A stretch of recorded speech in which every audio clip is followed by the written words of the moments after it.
అయోధ్య ఈ పేరు వినగానే ప్రతి భారతీయుడు ఓ ఆధ్యాత్మిక భావనకు లోనవుతాడు. అలాంటి చోట ఓ బ్యాంక్ ఉంది. ఈ బ్యాంక్ లో అకౌంట్ దొరకడం చాలా కష్టం. ఈ బ్యాంక్ లో అకౌంట్ అందరికీ ఇవ్వరు. ఏంటి, డిపాజిట్ ఎక్కువ రూపాయలు పెడదాం అంటారా? బంగారం డిపాజిట్ చేద్దాము అంటారా? అయినా కూడా అకౌంట్ అయితే ఇవ్వరు. మీకు మంచి పలుకుబడి ఉంది, రికమెండేషన్ పెడదాం అంటారా? అయినా కూడా కష్టమేనండి, అకౌంట్ ఇవ్వరు. ముకుందా జ్యువెలర్స్ తెలంగాణలో మొట్టమొదటి ఫ్యాక్టరీ అవుట్లెట్ మన కొత్తపేటలో ఫిబ్రవరి 14న గొప్ప శుభారంభం. పోనీ అకౌంట్ ఉన్న వాళ్ళకి ఏంటి లాభం అంటారా? అన్ని బ్యాంకుల్లో మాదిరిగా ఇక్కడ డబ్బులు దొరకవు. దానికి బదులుగా 35,000కు పైగా ఉన్న ఈ బ్యాంక్ ఖాతాదారులకు మనశ్శాంతి, మత విశ్వాసం, ఆధ్యాత్మికత లభిస్తాయి.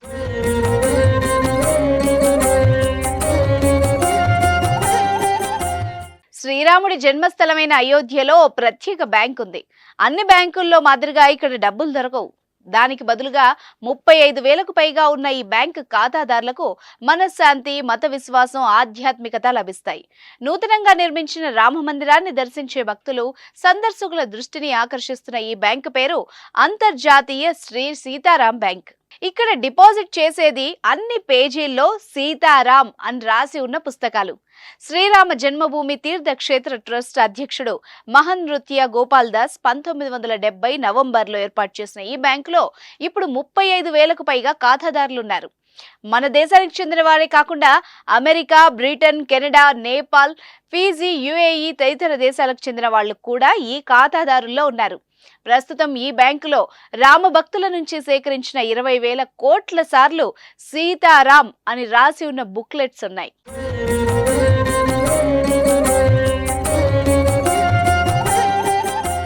నూతన రామ మందిరం ప్రాణ ప్రతిష్ఠ తర్వాత బ్యాంకును సందర్శించే వాళ్ల సంఖ్య పెరిగిందని బ్యాంక్ మేనేజర్ పునీత్ రామదాస్ మహారాజ్ అంటున్నారు.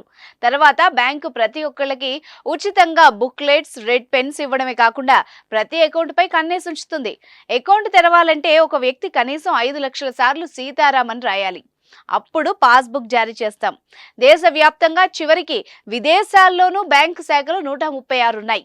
ఖాతాదారులు బుక్లెట్స్ ను పోస్ట్ ద్వారా కూడా పంపించవచ్చు. అందుకోసం మేము ఇక్కడ ఓ లెడ్జర్ ని కూడా మెయింటైన్ చేస్తున్నాం అని పునీత్ రామదాస్ పీటీఐకి చెప్పారు. సీతారాం అని రాసి బ్యాంకులో డిపాజిట్ చేయడం వల్ల ప్రయోజనాలు ఏంటని సందర్శకులు అడుగుతూ ఉంటారని కూడా ఆయన చెప్పారు. మనశ్శాంతి, విశ్వాసం, ధర్మం కోసం మనం దేవీ దేవతల ఆలయాల్ని ఎలా సందర్శిస్తామో ఇది కూడా ఓ భక్తి మార్గమేనని నేను వాళ్ళకి చెబుతూ ఉంటాను. ప్రతి ఒక్కరి మంచి కార్యాలు, చెడు కార్యాల లెక్కలు భగవంతుడి దగ్గర ఉంటాయని మనం చెప్పడం లేదా? ఇది కూడా ఒక విధంగా అలాంటిదేనని పునీత్ రామదాస్ చెప్పారు. శ్రీరాముని పేరు రాయడం, స్మరించడం, నెమరు వేసుకోవడం వల్ల ఎంతో ఊరట, గాఢమైన ఆధ్యాత్మిక సుసంపన్నత లభిస్తుందని భక్తుల విశ్వాసం అని ఆయన చెప్పారు. అంతేకాదు 84 లక్షల సార్లు రాముడి పేరు రాయడం వల్ల మోక్ష ప్రాప్తి పొందుతారని కూడా భక్తుల విశ్వాసం అని ఆయన చెప్పారు. తాను గత 14 ఏళ్లుగా ఈ బ్యాంక్ ను సందర్శిస్తున్నానని బీహార్లోని గయాకు చెందిన జితూ నాగర్ అనే భక్తుడు చెప్పాడు. తాను ఇప్పటికే 1.37 కోట్ల సార్లు రాముడి పేరుతో ఉన్న బుక్లెట్స్ ను బ్యాంక్ లో డిపాజిట్ చేసినట్టు కూడా ఆయన చెప్పారు. ఈయనే కాదు, ఇలాంటి వాళ్ళు చాలా మందే ఉన్నారు. తమకు ఏదైనా సమస్య వచ్చినప్పుడు ఇలా శ్రీరాముని నామం రాయడం వల్ల తమకు ఎంతో ప్రశాంతత లభిస్తుందని, ఆ కష్టం దూరమైన భావన కలుగుతుందని వాళ్ళంతా చెప్తున్నారు.